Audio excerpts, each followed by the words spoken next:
Devon! Hey, William. Around a dozen cities in the UK have expressed in some capacity an interest in hosting the 2023 Eurovision Song Contest here in the UK. Exciting. Yeah, now we should of course say that at the time of filming this video, it is not confirmed that the UK will host Eurovision. It is only confirmed by the EBU that Ukraine won't host Eurovision. Now, with all of that in mind, I thought we should go back and forth and advocate for a city. We also have some Wiwibloggs around the country who have sent in videos. Wiwibloggs with opinions. Attitude and opinions. Should we talk about it? Let's do this.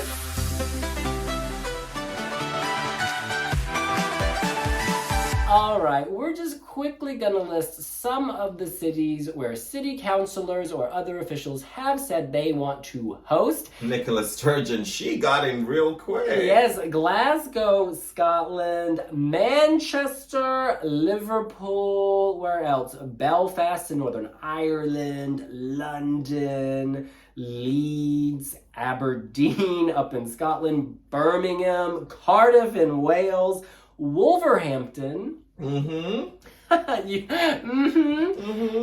that's just a start. Look, let's start with you, Devon. Which city in the United Kingdom do you think should host Eurovision? Can I just start by saying I've been to all of those cities, and actually I went to university in Cardiff, so let me just rule that one out. Well, why are you ruling Cardiff out? No. But don't they have an amazing rugby arena? No, I think the other cities are a lot stronger. I would pick one that isn't actually on the list. I would pick... Can we pause? Because a lot of our readers in our polls on Twitter and YouTube, we gave an option to write in your response, and a lot of people shouted out to Principality Stadium in Cardiff. This is, of course, the home of the national rugby team of Wales. But you're not impressed. You know what? Whilst I'm not discounting that... 70,000 people. Yes. And what did that do for Copenhagen Arena when Brothers Olsen had to reprise their winning version of Fly on the Wings of Love? Kevin Brennan MP. Clearly Eurovision should be held at the Principality Stadium, roof closed, Cardiff, with 70,000 partygoers. No brainer. And enlist Charlotte Church as the interval act. Let's move on. Crazy Chick. that is a song. You know her. That is a song. The thing is, United Kingdom is awash with great options. So whilst I'm not saying that Cardiff is necessarily a bad option, I think sandwiched in between the other options, it is out for me at this point. I would actually introduce an option that isn't in there. I'm going to pick Brighton. And you know why? Brighton? Yeah. So a lot of Wiwibloggers and a lot of people in the Eurovision fandom discount London because they say London is too big. Well, guess what? Brighton is small, but close enough to London where you're going to fly into. Okay, so the Brighton Dome hosted it in 1974, and whilst you can argue that, okay, it was a long time ago, and blah, blah, blah, the venue's not sufficient, and all the rest of it, the reality is that Eurovision is largely a television event, right? So you don't need 100,000 people in an audience. Is the Brighton Dome still the venue you would push for? Or is not necessarily. I don't know. What's in the mix at the moment? So you don't even know what the venue in Brighton is? Listen, but you're pushing for Brighton? Brighton, you've got airport, you've got hotels, you've got seaside. May in the UK is not awful weather. And the reason I'm picking Brighton is because London has been panned for being too big. Well, guess what? If it's in Brighton, you're going to have that community feel, aren't you? Yeah? Without it being super large, but yet close enough for you to nip down to London if you want to. Yeah, it has been called the UK's hippest city. It's Absolutely. very gay friendly. Oh, LGBT hub, very gay friendly. Hub. However, I don't think it should be in Brighton. You can't even name the arena or venue, and that's kind of the cornerstone of the Eurovision Song Contest. I am going to pitch my city. I can tell you venues for Euroclub and Eurovillage. Well, guess what? Eurovision's a lot more than some nightclub where partygoers go to get drunk. And the whole pier is like a moment. Safety first, babes. Water, drunkenness, not a good idea. There are lots of venues that can host this in Brighton, honey. Tell me, name one. Oh, I'll have to Google it. You've got the computer. Why don't you have a look? Let's see. Have a Brighton arenas. The American Express Community Stadium. Put a roof over that, let's party. All right, moving on. A more realistic option is Glasgow OVO When was the last Hydro time you were in Arena. Glasgow? In 2015, I went to the World Gymnastics Championships inside what was the SSE Hydro. Yeah, I SSE. saw the GOAT Simone Biles lead America to gold. I know this venue. I've actually been to Glasgow again since then. I can't remember the year. I think it was 2018 or 2019. Very hip. They've really cleaned up the city. Lots of cafes, restaurants, but most importantly, the Hydro. This, of course, was the stadium in the fictionalized Edinburgh in the Netflix hit Eurovision Song Contest, the story of Fire Saga. Call the police. Our girl is killing it. People know it well from the movie. Did the movie predict the future? I hope so. Nicola Sturgeon already said, come join us on Life the... imitating art. Yeah, come join us on the Clyde River. This is a great venue. This is tried and tested. As recently as 2018, I think it was the second most popular venue in the world by ticket sales. Yeah, and it's frequently in the top 10. They host big Sam Ryder's acts. from Essex. It's a long journey. It Listen, doesn't and matter. it- Sam can take a train and a plane. He Boom. can take a plane. I'm sorry. They just hosted COP26. They can do global events. Global events, and this will be a global event. Why haven't they done global events since? Sorry, what was the last global event Brighton hosted? Tell me. Don't Tell me. Listen, I'm sorry, it's a no-brainer. In the battle between Glasgow and Brighton, which I don't even think has expressed an interest in hosting, by the way, Glasgow clearly wins. Listen, why are you so against London? You know what? I'm not against London. I just think that the Eurovision Song Contest has been held in the UK 8 times, and 7 of those times were in England. Only once did it go to Scotland. That was in Edinburgh back in 72. Then let's have it in the Isle of Man. Hey, Wales is an option, Northern Ireland is an option, and Scotland is an Channel option. Islands, honey. Listen, Devin, we've seen a lot of England over the years. We really have. I think it'd be beautiful to have this in Scotland. But look, we need to move on. We are not the only Wiwibloggs. Oh, by the way, can I point 3 things out for you? I'll be interested to know which other Wiwiblogger has picked. First of all, Scotland. the bookies have Glasgow as the heavy favorite to host Eurovision. Mm-hmm. The heavy favorite. Second point, we ran a poll on Twitter, and again, Glasgow was the heavy favorite. On Twitter? Yes, we ran a poll on YouTube, and guess what? Once again, Glasgow was the heavy favorite. So there who is are the widespread fembots in... support. Who are the for fembots this. in Scotland clicking pick? You know what? pick? On Twitter, you can vote once. On YouTube, you can vote once. This is not a GoDaddy, crowd signal, whatever the thing is, poll. This is a one IP, one vote system. All right, we need to move on. Let's hear... Wait. I've been joking all this while. Glasgow is actually a really good place. It's amazing. Yeah, I mean, Glasgow is a really good place to have. It wouldn't be my favourite. Why? I don't know. I kind of feel like... I feel like London is always being discounted. And, it's not a good thing. The O2 is an amazing venue. Yeah, not even just the O2 Olympia. I mean, there's just Wembley. lots of... Yeah, what's it called?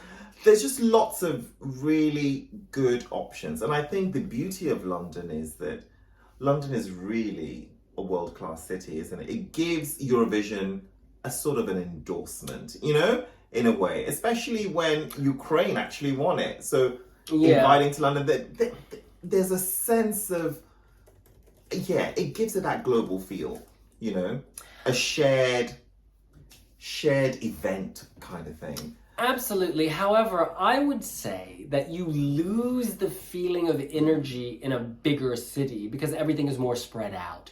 London is so expensive. So let's just face the reality. AUGB are here, honey. Who? The Association of Ukrainians in Great Sorry. Britain. Yes, girl. What I'm trying to say is that the energy of Eurovision would be diluted in such a big city. Because it is so expensive here, people are going to have to stay all over the place. So Zone 6 on the other side of town, and they got to get to the O2. It's just not practical. Whereas in a smaller city, you're going to be... closer to whatever and wherever the events, the Euro Village, the Euro Club, the Eurovision Arena are located. Since when did you live in Glasgow? It's easier to get around Glasgow than it is to get all the way around the massive global city that you've just described. That is just a fact. I think you'll find that it's easier to get from South London to Central London than from South London to Glasgow. Honey, but take an Uber. Take an Uber. It's perhaps quick. you have a TARDIS that will launch you at the Hydro when you need to. No TARDIS needed. The Hydro is very conveniently located. Look, we need to move on, Devin. So we're gonna hear from Lucy. Lucy is a Wiwiblogger in Leicester. Lucy Percy. Yes, Lucy Percy. Let's hear what you have to say. Hey. So I'm making the case for Manchester to host Eurovision 2023, which I legit, in my opinion, think that is where it will be if the UK are indeed hosting. So the BBC are largely kind of pushing efforts up to Salford, which is just outside Manchester, and the Eurovision team are included in that. And of course, in 2022, our points were read out from Salford for the first time, which is really cool. So Manchester is the most amazing city. It's got like its own unique culture, like they have like the worker bee ethic. It's like this whole thing in Manchester, everybody's got each other's backs, it's just such an amazing community, and there is so much going on in the city as well. So if Eurovision were to come, fans would be so welcome to the city. And I mean, there's Canal Street, which is one of the best nights out in the UK. So there's regularly Eurovision events hosted there and stuff.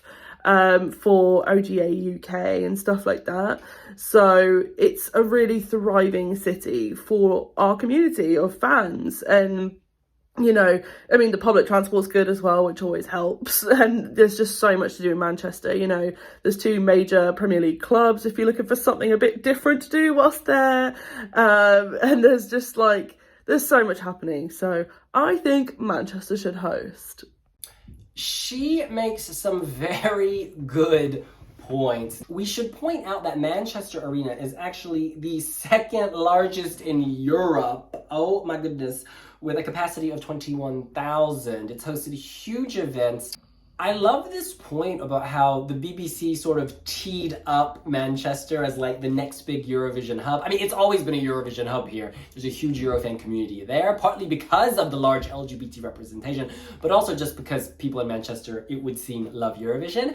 And the fact that the Eurovision hub for the BBC, their production team, etc., is now based there, AJ gave the points from there, it does kind of create a nice runway, if you will, for Eurovision to take place there. And the runways at Manchester Airport is fantastic because it really does, London aside, Manchester is the second gateway into the UK. So lots of great places to stay, and it's big enough and yet compact enough. Salford is not really Manchester, but it's so navigatable, isn't it? And Manchester have such a big party spirit. And the Manchester Arena, which you mentioned, Beyonce, huge. Just all the big acts, Gaga, Ariana Grande, lots of really, really strong acts. And it's got a great music scene. Morrissey, they come great from energy. The Smiths and all of that. We've got to say, it's also a football city, so there's a real fan spirit more generally. Manchester City, Manchester United. We're talking the powerhouses of global football, right? Yeah. They know how to throw a street party in Manchester. Community spirit as well. Yeah. It's really good. I gotta say, the centre has really had regeneration. It's absolutely gorgeous. It used to have a really bad rap, when I moved to this country, but then when I first visited, actually, for the 2012 Olympics at Old Trafford, I saw Team GB play Senegal in the opening match of the Olympics. Yeah, okay. It was crazy. It's a beautiful arena, stadium. But anyways, long story short, is the center of the city was gleaming. Everything seemed new. I go to Manchester at least once a year, every year. Do you go to Curry Mile? No, I go for the big weekend, which, by the way, again, Eurovision acts have played there, from Conchita to Sarah Alto to... Manchester. And they may well have had dinner at Curry Mile, an amazing strip of delicious South Asian food. Absolutely. Love it. I think we agree that would be a good option. That would be an excellent option. And we should point out they are currently third favourite. Manchester is third favourite with the bookies after Glasgow and London. Yeah. And I know I was kind of having this tussle with you over Glasgow. It's also an excellent. I mean, so far, 3 excellent choices, actually. Yeah, absolutely. Well, who's next? let's hear from Tom. That is Tom Hendrick. He is also based in Leicester, funny enough. You might recognize him from Apple TV's Ted Lasso. Hello, Tom Hendrick here. I can't believe that Eurovision might be coming back to the United Kingdom after so long. And if it was up to me for the contest to be held, it'll be in Birmingham. Now, let me show my work. Yes, London is the capital. London is huge. It could be brilliant in London, but for me, it's too big. The city is too big. It'll get lost. The contest will get lost in London. Birmingham is the perfect size. It's got 2 arenas and can be held in either arena. It's in a bang in the middle of the country, so the links to get from anywhere will be easy, and especially if people are flying in, they can fly into London, Birmingham, they can fly into Manchester, Cardiff even, and it's all kind of within 2 hours reach. It's really easy to get to. It's a huge city full of nightlife. It's a multicultural city. It's a perfect way to show Europe that we can hold an incredible contest in such an eclectic, vibrant city with, in my opinion, a brilliant accent. A lot of people don't like it. I love it. I studied there. It was fantastic. I had the best 3 years of my life there. Go to Birmingham. Eurovision, EBU, whoever makes the decision, they will not regret it. Birmingham is my choice. Devin, 3 words for you. Resorts World Arena. Birmingham is an excellent choice. I go to Birmingham frequently. I was there very recently. It's also hosting the Commonwealth Games, so there's again, a lot of, airbrushing and tidying up what is already a beautiful city. Second most populous city. You could call it the UK's second city. It kind of is. And the beauty of Birmingham is the multiculturalism. You talk about Curry Mile in Manchester. Well, Birmingham's got something similar. Its Chinatown is divine. Banging. Lots of great places to eat. Strong LGBT footprint, it's also got a village.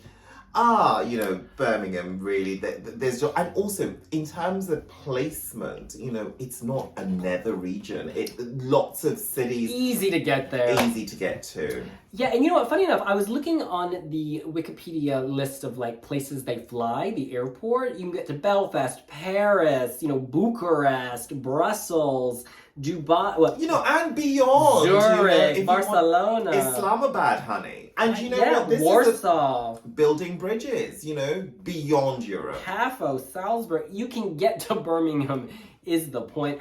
I want to read you a quote. This is from a city councillor, Ian Ward. To host such an iconic event would be a tremendous honor for our city, especially in light of such a difficult and challenging time for Ukraine. Our hearts go out to them, and as a city, we are eager to lend our support in any way that we can. The Concert for Ukraine, held at Resorts World Arena back in March, really showed how much music can unite us, even in the most uncertain and troublesome of times. They, of course, had Jamala at this concert. And this is well before they had any clue the UK could host Eurovision. I was in Birmingham recently. I would say I was in Birmingham in May, and lots of Ukrainian flags could be seen everywhere. So there's a real show of solidarity and support and just brotherhood, with the situation in Ukraine. And I think that, Birmingham has lent its support in so many ways. 15,000 person capacity venue. More than enough. That's great. That's a good size. It's a good size. This is really tough. The problem with the UK is that there's so many cities that have the infrastructure already. I think in a lot of other markets, you can narrow it down very quickly based on just arena capacity infrastructure. But we got a lot of arenas up in here. Yeah, there's very solid infrastructure in the UK. I think the trouble would be flying in to some of these other options as we move along, because some of them are just not as connected. No, and our train system is so expensive. It's cheaper to fly to Riga than it is to take the train to some of these locations. In any case, we move on. Next on our list, or rather, it's Jonathan. Wiwiblogger Jonathan is going to name his favorite. Hitting play. Hi everyone, this is Jonathan and I am here to share some love for the city where I was born and grew up, Leeds. Leeds is situated in West Yorkshire, which is right in the centre of the UK. It'd be a great meeting place for all areas of the nation. We have the first direct arena, which has a capacity of 13,000 people and is just a 10-minute walk away from the main city centre. It was actually named the best new venue in the world when it first opened, beating off competition that included Glasgow's Hydro Arena. Leeds is a hub for nightlife. There'd be a lot of opportunities to keep the party going as long as possible, something that I'm sure the Czech Republic's We Are Domi can attest to when they studied and formed the group in the city. Meanwhile, if you want to escape the hustle and bustle, we've got the Yorkshire Dales just on our doorstep, lots of natural beauty to explore. And Leeds is set to be the UK City of Culture in 2023. So hosting Eurovision would be perfectly fit into that and a real highlight of that year. So maybe I'll see you in my hometown next May. Wow, okay. Jonathan raises some very good points. Again, we have another great I have venue. a question for Jonathan Votry. Would Alanis Morissette agree? Well, Owl Girl canceled her concert just minutes before. I don't know why. We just saw the headline flash on our computer. Listen, this venue has hosted everyone. Bruce Springsteen, Il Divo, Ollie Murs, John Legend, Black Sabbath, James Taylor, Genesis, Blink-182, Shawn Mendes, Dua Lipa, Diana Ross, The Wombats, Celine Dion, The Killers, Stabs, Bette Midler, Neil Kylie Diamond, Pearl Minogue. Jam, Rod Stewart, Andrea Bocelli, James Blunt. I mean, literally everyone. Adam Lambert. They've all performed at this venue. They can do acoustics, they can do stage shows, there's no doubt. Yes. Leeds, in terms of connectivity, isn't brilliant. No. I mean, Leeds Airport it's not a hub for any airline, and it's not as well connected. But then, you know what, Malmö Airport wasn't either. But we went Copenhagen there. was right there, and you could take the 15-minute train to get there. I think you'll find it's 40 minutes. No, it's very quick. It's very quick. Over the Øresund Bridge, train time, Copenhagen to Malmö. 40 minutes. Exactly. 40 minutes. But it's a beautiful trip. It sped by. It sped by and felt like 15 minutes. You know, speaking of the Leeds airport, I'm here at Leeds Bradford Airport. You can get to Amsterdam, Dublin, Paris. We're done. And I mean, it's not a lot. Fuerteventura. So the good people of Fuerteventura can be here Let like Bernardo that. Tavares Ferreira Limoges, Palma de Mallorca, Riga. Yeah, it's much It's more not limited. connected. And it's Ryanair. I mean, Ryanair, oh. Although, if you're value seeking, it's an option. Yeah, this is more difficult. It is. This is more difficult. But Jonathan, we appreciate your enthusiasm. We really do. But you know what? In terms of Leeds as a city, it's got it all. It's just not easy to get to. Beautiful university campus, beautiful cathedrals, beautiful. There's a lot. Great going on. nightlife. It's got a Yeah. fabulous Harvey Nichols. Oh, absolutely. It's amazing. It is amazing. Give me that food court, babes. But listen, we move on. Next is Oliver, who lives in Liverpool. He actually lives in Merseyside, but he's probably going to pitch Liverpool. Let's see. Good evening, William and Debbie, my sisters in London. It's Oliver calling, and as Wiwibloggs' resident fake scouser, it is my duty to pitch to you Liverpool as the host city of Eurovision 2023. Liverpool has one of the most rich and diverse musical histories in the entirety of the UK. That's not only thanks to our vast array of concert halls, but also the Africa Oye Festival, which is the biggest celebration of African music in the UK. It attracts around 50,000 visitors every June to Sefton Park, and this would be the perfect host of the Eurovision Village should we receive the honour. In 2001, Liverpool was named Capital City of Pop by the Guinness Book of Records, and it is also England's only UNESCO City of Music site. That is thanks to the dominance of the British pop charts by Liverpudlian acts.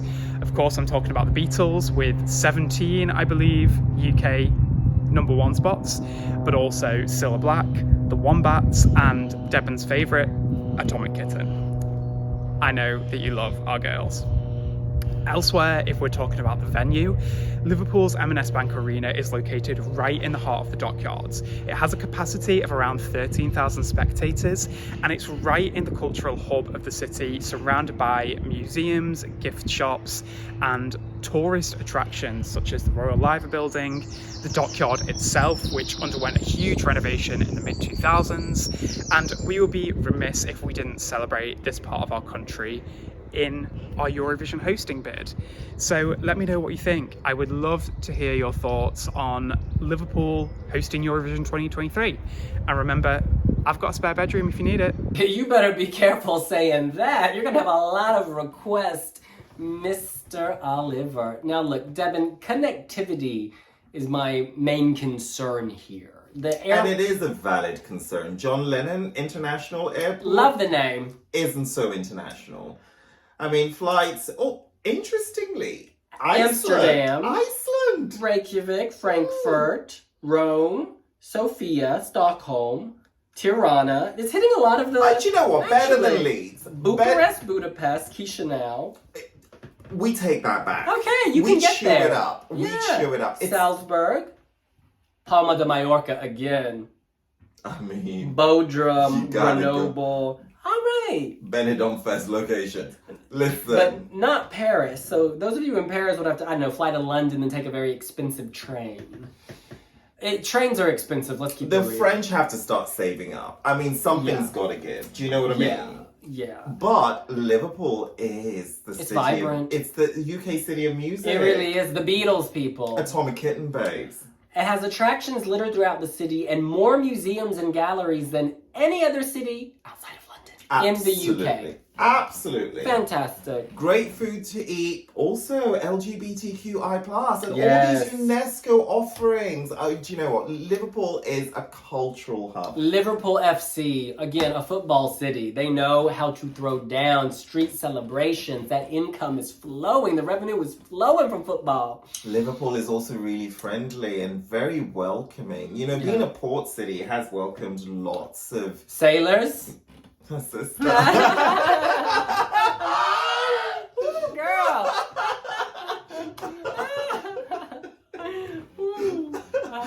You've taken my train of thought somewhere else. Oh, I love it. Have you been to Liverpool? Yeah. A while ago, it was a quick whistle stop tour, and I was just struck by how much life there was on the Why street. didn't you stay, girl? Girl, I was at work, but there was just a lot of energy on the street, is like my main impression. Right. And also, I feel like when I've met people from Liverpool, they have a really good vibe. There's just like a vibe. Actually, throughout the north of England, I find that there's a really positive, affirmative vibe. Basically, I'm not trying to say that London... Look, let's just break it down. In big cities, sometimes, especially in professional environments, people can be a little sharp-elbowed, but I find that things get warmer the further north I go. That's just me.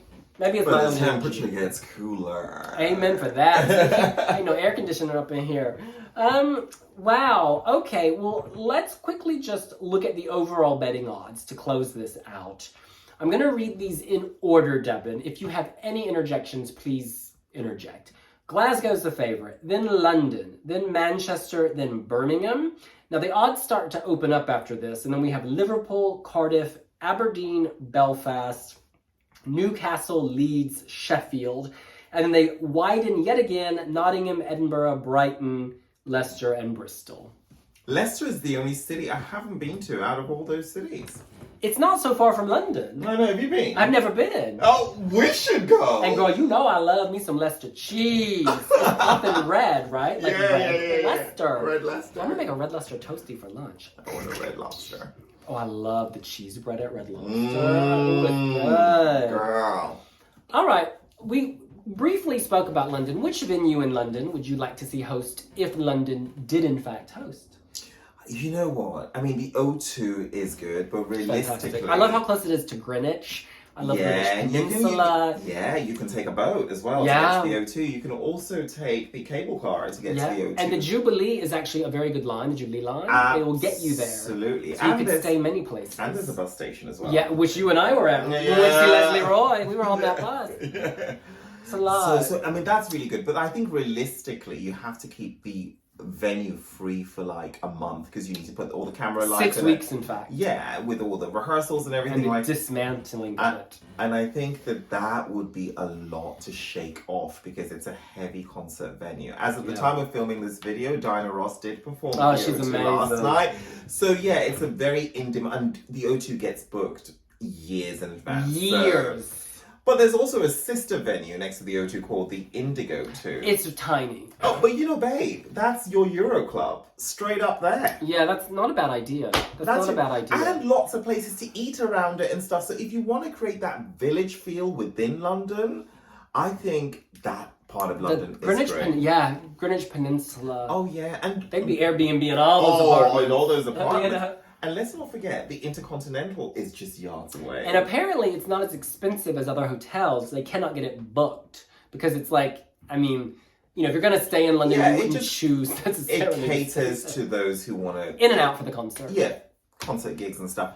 Olympia is also another really good venue. I mean, you know... Kensington Olympia. Yeah. Really? Oh, yeah. How many people can that hold? Oh, look it up. But isn't that where they have, like, book fairs and, like, RuPaul's Drag Con? Yeah. It's not very big. Yes, you've been there for that. Yeah, so but have I. it's not very big. No, it's big enough. It's big enough. Really? Yeah, it's big enough. Let's look at the capacity. Let's look at it. Girl, 4,400 person capacity. It does not meet the requirements. Excuse me, honey. Exhibition halls, but the live music venue can only hold 4,400. This can be repurposed. This is getting real complicated for It's some. not That venue's out. It's not It's too bad. out. Then you've got Wembley. Huge. Huge. Huge. I mean, and to play at Wembley is considered such an honor. Oh, yeah. See? Funny enough, when I met with Ronella Hayati, her recording studio, where they did the song, the revamp of Secret, was near the Wembley Arena. There you go. There you go. Done. There you go. Done. There's another plug for Wembley in London. But, you know, again, lots and lots of other venues. And you know, the beauty of London is that all these artists have a choice of venues, big, small, medium, to kind of showcase their individual work. Everybody wants to play in London. Everybody wants to be part of it. Everyone does. You know, I don't hear people gunning for Leeds. No offense, but do you see what I mean? Yeah. Like, there's a certain status symbol with London, particularly when it concerns music. It's just the place to be. But listen, they can still come to the London Eurovision party, where we're the official media partner, regardless of where Eurovision is held. So that is all well and good. I want you now, I want both of us to make a prediction of where we actually think it will go. Not based on what we want to see happen, but what we think will happen. Why don't you kick us off?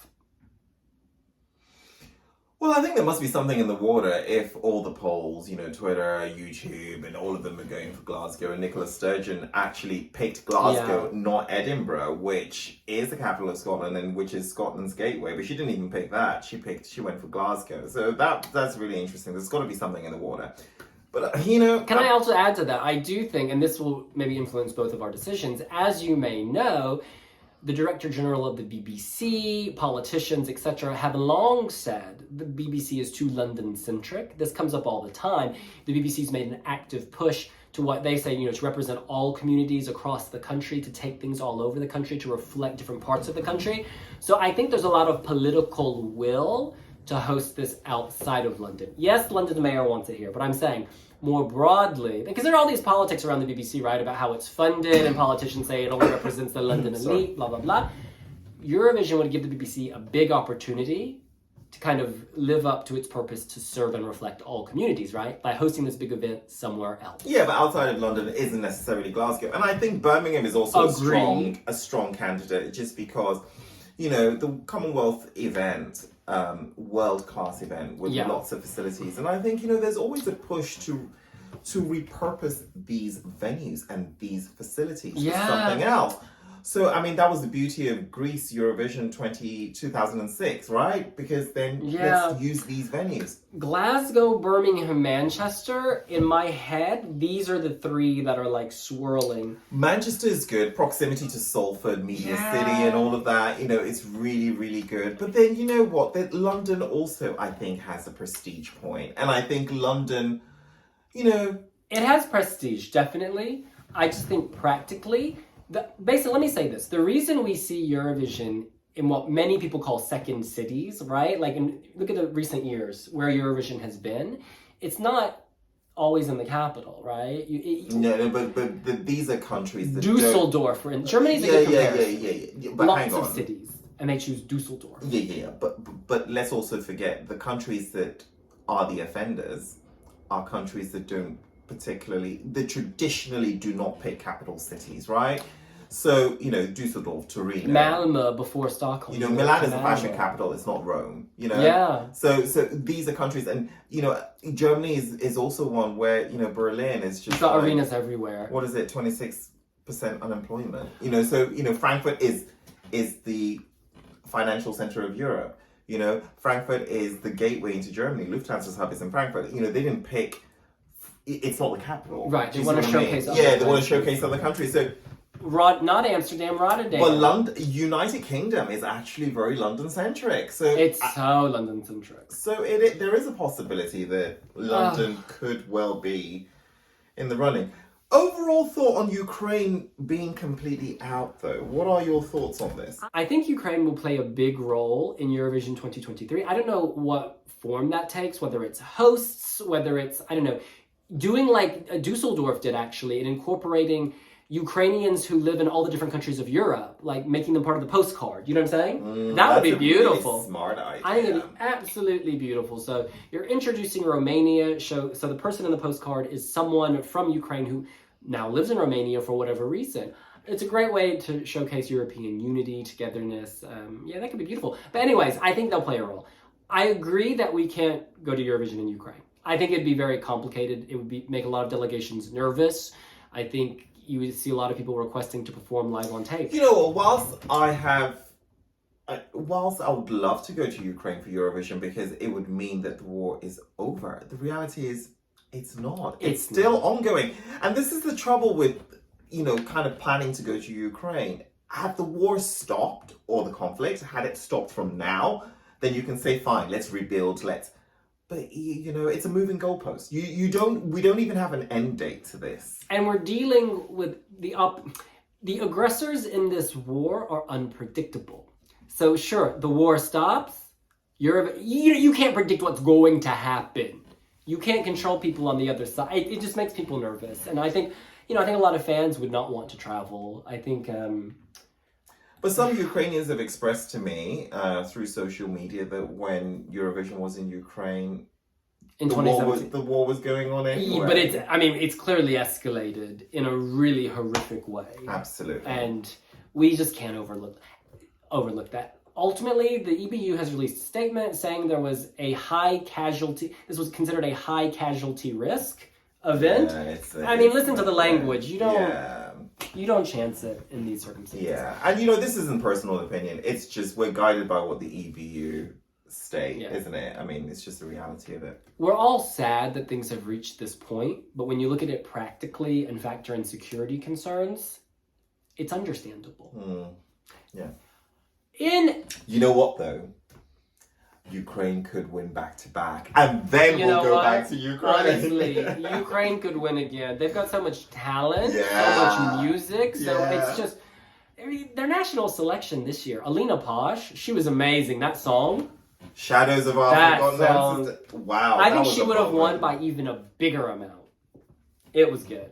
She won in Ukraine. Yeah. In any case, that's what we think. What do you think? Which city in the UK do you want to see host the Eurovision Song Contest 2023? If it does indeed come here, let us know here on Wiwibloggs. William Lee Adams, I have a question for you. So if theme is 1944, what would be on your Pinterest pin board? Oh, I'd have a photo of Jamala. I'd have her beautiful yellow and blue tree. I'd have her dress. I'd have hues of blue. Basically, hues of blue and yellow would be the dominant theme, I think, for Ukraine. He's got great taste. Follow Wiwibloggs on Pinterest, and we will see you later. Bye!